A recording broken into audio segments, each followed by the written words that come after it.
ഫോണിലൂടെ ഒറ്റ അലർച്ചയായിരുന്നു. ഞാൻ നിങ്ങളോട് പറഞ്ഞതല്ലേ എനിക്ക് സംസാരിക്കാൻ സാധിക്കാത്ത ഒരു ജീവിത പങ്കാളിയാണ് വേണ്ടതെന്ന്. ഇപ്പുറത്തെ തലകിലുള്ള നമ്മുടെ കൗൺസിലർ അന്താളിച്ചു പോയി. എന്താണ് സംഭവിക്കുന്നത് അറിയുന്നതിന് മുമ്പ് അദ്ദേഹം വീണ്ടും ഷൗട്ട് ചെയ്തു. ഞാൻ വളരെ വ്യക്തമായി നിങ്ങളുടെ അതിൽ മെൻഷൻ ചെയ്തിട്ടുണ്ടായിരുന്നു, സംസാരിക്കാൻ താല്പര്യമില്ലാത്ത അല്ലെങ്കിൽ സംസാരിക്കാൻ കഴിവില്ലാത്ത ഒരു ജീവിത പങ്കാളിയാണ് വേണ്ടതെന്ന്. അതെ, ഞാനിന്ന് പറയാൻ പോകുന്നത് ഊമയായ ജീവിത പങ്കാളിയെ തേടുന്ന ഒരു ചെറുപ്പക്കാരൻ്റെ കഥയാണ്. കേൾക്കുമ്പം അയ്യേ അല്ലെങ്കിൽ ഇതെന്ത് എന്ന് തോന്നുന്ന ഒരു കഥയാണെങ്കിലും ഇത് യഥാർത്ഥത്തിൽ നടന്ന സംഭവമാണ്. നമസ്കാരം, മാച്ച് മേക്കിംഗ് സ്റ്റോറിയുടെ മറ്റൊരു അധ്യായത്തിലേക്ക് ഏവർക്കും സ്വാഗതം. ഞാൻ വിനീത്, മാച്ച് മേക്കിംഗ് കൺസൾട്ടൻ്റാണ്.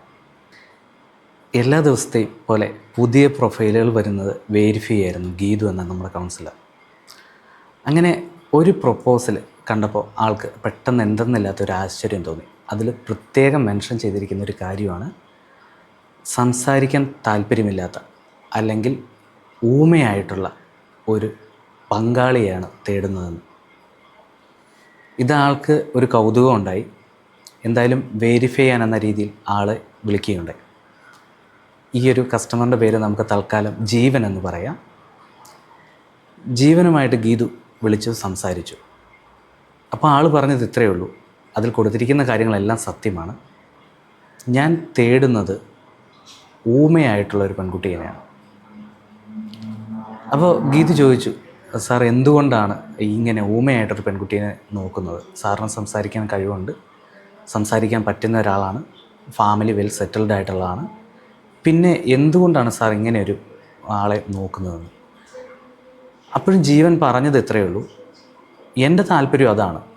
അപ്പം നിങ്ങൾ അങ്ങനത്തെയുള്ള പ്രൊപ്പോസലുകൾ ഉണ്ടെങ്കിൽ അതൊന്ന് പറയൂ. ഓക്കെ എന്ന് പറഞ്ഞ് ഗീതു ആ കോൾ കട്ട് ചെയ്തു. ബാക്കി ഡീറ്റെയിൽസ് എല്ലാം വെരിഫൈ ചെയ്തു, കോൾ കട്ട് ചെയ്തു. അതിനുശേഷം ഈ ഒരു കാര്യം നമ്മുടെ പാനലിൽ വന്ന് സംസാരിച്ചു ഗീതു. ഇതിങ്ങനെ ഒരു പ്രൊപ്പോസൽ വന്നിട്ടുണ്ട്, വളരെ വിചിത്രമായിട്ട് എനിക്ക് തോന്നി, ഇതെന്താണെന്നറിയില്ല. ഞാൻ ആളുമായിട്ട് സംസാരിച്ചപ്പോൾ ആൾ ഫാമിലിയിലെ കാര്യങ്ങൾ പറഞ്ഞു. അച്ഛനും അമ്മയും ഗവൺമെൻറ്റിൽ ഗസറ്റഡ് പദവിയിലിരിക്കുന്ന ആൾക്കാരാണ്, ഒറ്റ മകനാണ്, നല്ല ജോലിയുണ്ട്, ഉയർന്ന വരുമാനമാണ്, ഇദ്ദേഹത്തിന് സ്വന്തമായിട്ട് കോടിക്കണക്കിന് രൂപയുടെ അസറ്റുള്ള ആളാണ്. എങ്കിലും അദ്ദേഹം നോക്കുന്നത് സംസാരിക്കാൻ സാധിക്കാത്ത അല്ലെങ്കിൽ ഊമയായിട്ടുള്ളൊരു പെൺകുട്ടീനെയാണ്.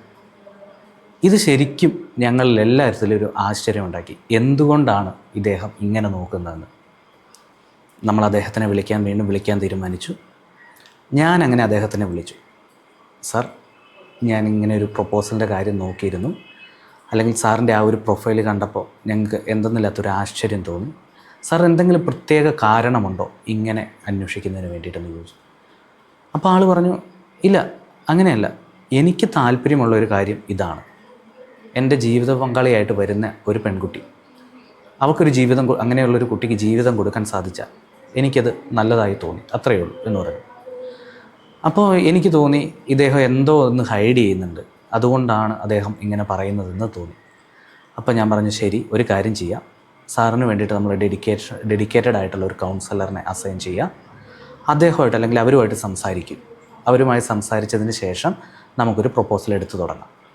അദ്ദേഹം സമ്മതിച്ചു. അങ്ങനെ അദ്ദേഹത്തിൻ്റെ ടൈം അനുസരിച്ച് നമ്മൾ അദ്ദേഹത്തിനെ കോൺടാക്റ്റ് ചെയ്തു. ഒരു 5 or 6 സിറ്റിങ്ങിന് ശേഷം മാത്രമാണ് ഇദ്ദേഹത്തിൻ്റെ മനസ്സ് തുറന്നു തുടങ്ങിയത്. എന്തുകൊണ്ടാണ് ഇദ്ദേഹം ഇങ്ങനെ ഒരു ചിന്തയിലേക്ക് എത്തിയത് എന്നുള്ളത്. ഇദ്ദേഹത്തിന് ജോലി ചെയ്യുന്ന സ്ഥാപനത്തിൽ ഇദ്ദേഹത്തെക്കുറിച്ച് വളരെ നല്ല അഭിപ്രായമാണ്. നല്ലൊരു മനുഷ്യനാണ്, അധികം ആരോടും സംസാരിക്കില്ല, ഉൾവലിഞ്ഞൊരു ജീവിതം, അധികം സുഹൃത്തുക്കളില്ല, 2 or 3 പേരിൽ ഒതുങ്ങുന്ന ഒരു വലയം മാത്രമാണ് അദ്ദേഹത്തിനുള്ളത്. അങ്ങനെ ഇദ്ദേഹത്തിൻ്റെ കാര്യങ്ങൾ പറഞ്ഞു തുടങ്ങി. അച്ഛനും അമ്മയുമുണ്ട്, ഒറ്റ മകനാണ്. ഇപ്പം ഇദ്ദേഹത്തിന് 27 വയസ്സായിട്ടേ ഉള്ളൂ. അപ്പോഴത്തേക്കും അതിന് മുമ്പ് തന്നെ ആൾ സെറ്റിലായി. അപ്പം നമ്മളിങ്ങനെ സംസാരിച്ചപ്പോൾ അമ്മയുടെ കാര്യത്തെക്കുറിച്ചും അച്ഛൻ്റെ കാര്യത്തെക്കുറിച്ചും പറഞ്ഞപ്പോൾ അദ്ദേഹം ഒരു കാര്യം പറഞ്ഞു. അച്ഛനും അമ്മയും തമ്മിൽ ഭാര്യയും ഭർത്താവാണ് എങ്കിൽ കൂടിയും അവർ തമ്മിൽ യാതൊരു സ്നേഹവും പ്രകടിപ്പിക്കുന്നോ അല്ലെങ്കിൽ യാതൊരു സ്നേഹവും ഇല്ലാതെയാണ് അവരുടെ വീട്ടിൽ നിൽക്കുന്നത്. എപ്പോഴും വഴക്കുകളാണ്, 1 ഉം 2 ഉം പറഞ്ഞ് ഇവരെപ്പോഴും വഴക്കുകളുണ്ടാക്കും. ഒരിക്കലും ഒരു സ്വരച്ചേർച്ച ഉണ്ടാകുന്നില്ല. ജീവൻ്റെ അടുത്ത് തന്നെ ഒന്നെങ്കിൽ അച്ഛൻ സംസാരിക്കും അല്ലെങ്കിൽ അമ്മ സംസാരിക്കും. രണ്ടുപേരും കൂടെ ഇരുന്ന് ഈ കുട്ടിയുടെ അടുത്ത് സംസാരിക്കുന്ന ഒരു സാഹചര്യം ഇതുവരെയും ഉണ്ടായിട്ടില്ല. ഇത് ജീവനെ മാനസികമായിട്ട് ആകെ തളർത്തിയിരുന്നെന്ന് വേണമെങ്കിൽ പറയാം. ജീവൻ്റെ ചെറിയ പ്രായത്തിൽ മുതൽ ഇതേ കാര്യങ്ങൾ കണ്ടു വളർന്നതുകൊണ്ട് തന്നെ ആൾ ഉൾവലിഞ്ഞ ഒരു ജീവിതം നയിക്കുകയാണ് ഉണ്ടായത്. അങ്ങനെ അദ്ദേഹത്തിന് പണ്ട് മുതലുണ്ടായിരുന്ന 1-2 സുഹൃത്തുക്കൾ മാത്രമാണ് ഇപ്പോഴും അദ്ദേഹത്തിനുള്ളത്. കാരണം ഇദ്ദേഹം നഴ്സറിയിൽ മുതൽ കൂടെ ഉണ്ടായിരുന്ന ഒരാളും പിന്നെ അദ്ദേഹത്തിൻ്റെ 10ാം ക്ലാസ് മുതൽ കൂടെ ഉണ്ടായിരുന്ന മറ്റൊരു സുഹൃത്തും. ഇങ്ങനെയാണ് അദ്ദേഹത്തിൻ്റെ ഒരു സർക്കിൾ എന്ന് പറയുന്നത്. അച്ഛനും അമ്മയ്ക്കും അവർക്ക് കുറേ റിലേറ്റീവ്സ് ഉണ്ടെങ്കിലും റിലേറ്റീവ്സിൻ്റെ അടുത്ത് പോകുകയോ അല്ലെങ്കിൽ അങ്ങനെയുള്ള കാര്യങ്ങളൊക്കെ ചെയ്യുകയോ ഒന്നും ഇവർ ചെയ്യുന്നുണ്ടാവില്ല. ഇവരുടെ ആകെ മൊത്തം രാവിലെ ജോലിക്ക് പോവുക, വൈകിട്ട് തിരിച്ചു വരിക, പിന്നെ അവരുടെ സുഹൃത്ത് വലയങ്ങളായിട്ട് പോവുക. ഇതായിരുന്നു അച്ഛനും അമ്മയും ചെയ്തിരുന്നത്.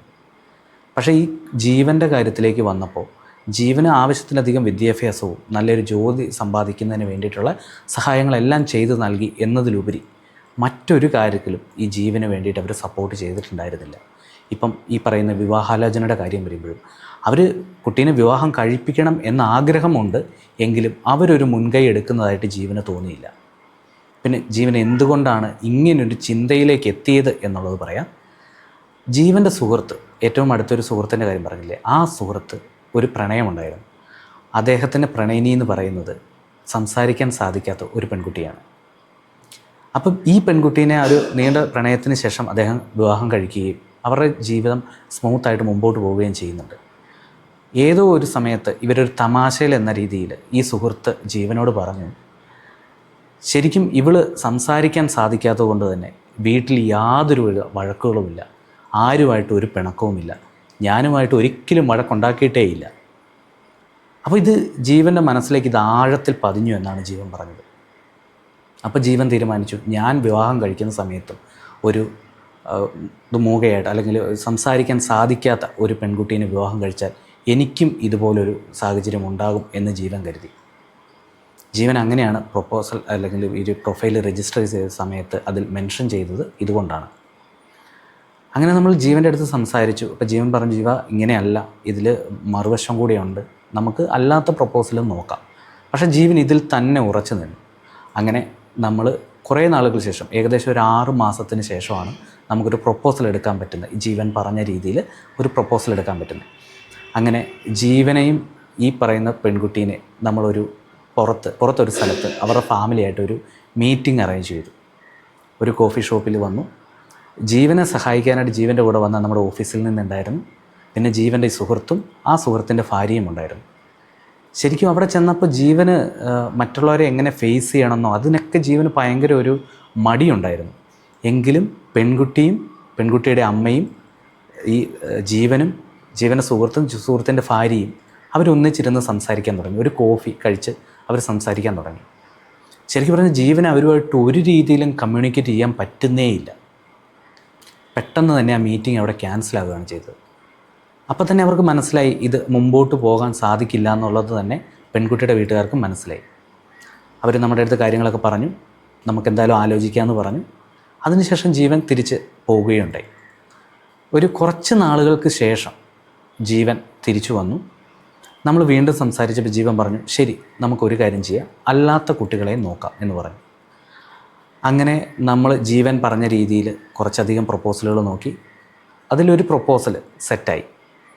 അപ്പം ഈ ഒരു പ്രൊപ്പോസൽ സെറ്റായ സമയത്ത് നമ്മുടെ ഒരു സെഷനാണ് ഫാമിലിക്ക് കൗൺസിലിംഗ് സെഷൻസ് കൊടുക്കുക എന്നുള്ളത്. അപ്പം നമ്മൾ അച്ഛനെയും അമ്മേനെയും ജീവനെയും വിളിച്ചിരുത്തി ഓരോ സെഷൻസായിട്ട് മുമ്പോട്ട് പോയിക്കൊണ്ടിരുന്നു. അങ്ങനെ കുറച്ച് സെഷൻസ് കഴിഞ്ഞപ്പോൾ നമുക്ക് അവരുടെ അടുത്ത് അച്ഛൻ്റെ അമ്മയുടെ അടുത്ത് പറയാൻ സാധിച്ചു എന്താണ് ജീവൻ്റെ യഥാർത്ഥ പ്രശ്നങ്ങൾ എന്നുള്ളത് ഓപ്പണായിട്ട് പറയാൻ സാധിച്ചു. അപ്പം ഇതവർക്ക് മനസ്സിലായി. അവരിത് അക്സെപ്റ്റ് ചെയ്തു എന്ന് വേണം കരുതാൻ. അപ്പോൾ അതുകൊണ്ട് തന്നെ ഈ അച്ഛനും അമ്മയ്ക്കും വേണ്ടിയിട്ടുള്ള ഒരു സെഷൻസ് നമുക്ക് അറേഞ്ച് ചെയ്ത് കൊടുക്കാൻ സാധിച്ചു. അവരാ സെഷൻസ് 8-10 സെഷൻസ് മുമ്പോട്ട് കൊണ്ടുപോയി. അവർ തമ്മിലൊരു അണ്ടർസ്റ്റാൻഡിങ്ങിലെത്തി. ഇവർ തമ്മിൽ ഫുള്ള് വഴക്ക് തീർന്നു എന്നല്ല, ഒരു അണ്ടർസ്റ്റാൻഡിങ്ങിലെത്തി ഈ ഒരു വിവാഹം നല്ല രീതിയിൽ നടക്കാൻ സാധിച്ചു. അങ്ങനെ നമ്മൾ ഇതിൻ്റെ ഭാഗമായിട്ട് ഓരോ മാസം അല്ലെങ്കിൽ 2 മാസം കൂടുമ്പോൾ ഇവരെ ഫോളോ അപ്പ് ചെയ്യുന്ന സമയത്ത് അവരുടെ ഫാമിലി ഹാപ്പിയാണ്. അച്ഛനും അമ്മയും ഹാപ്പിയാണ്, ഈ പുതിയതായിട്ട് വന്ന പെൺകുട്ടിയും ഹാപ്പിയാണ്. ഇവരെല്ലാം ഹാപ്പിയായിട്ട് മുമ്പോട്ട് പോവുകയാണ്. ശരിക്കും ഞാനിവിടെ പറഞ്ഞു വരുന്നത് ഇത്രയേ ഉള്ളൂ. ഊമയായ ഒരു പെൺകുട്ടീനെ വിവാഹം ആലോചിച്ച ജീവൻ്റെ കഥയാണിത്. അപ്പം അതിൽ ശരിക്കും യഥാർത്ഥത്തിൽ ആരായിരുന്നു വില്ലൻ? ഇതിൽ ജീവൻ ഉദ്ദേശിച്ചിരുന്ന കാര്യം എന്തായിരുന്നു? ജീവൻ ഇത്രയേ ഉള്ളൂ ഉദ്ദേശിച്ചുള്ളൂ, ജീവൻ്റെ ഫാമിലിയിൽ അല്ലെങ്കിൽ ജീവൻ കല്യാണം കഴിക്കുമ്പോൾ അച്ഛനും അമ്മയും ഉണ്ടാക്കിയ പോലെ വഴക്കോ അല്ലെങ്കിൽ പ്രശ്നങ്ങളോ ഉണ്ടാകരുത് തൻ്റെ ലൈഫിൽ എന്ന് കരുതി മാത്രമാണ് അദ്ദേഹം ഇങ്ങനെയൊരു തീരുമാനമെടുത്തത്. ഇതങ്ങനെയല്ല എന്ന് കാലം തെളിയിക്കുകയും ജീവൻ വളരെ ഹാപ്പി ആയിട്ട് ഇപ്പോൾ മുമ്പോട്ട് പോവുകയും ചെയ്യുന്നുണ്ട്. അപ്പോൾ ഇത്രയേ ഉള്ളൂ. മാച്ച് മേക്കിംഗ് സ്റ്റോറിയുടെ മറ്റൊരു അധ്യായമായി അടുത്ത എപ്പിസോഡിൽ കാണാം. Thank you.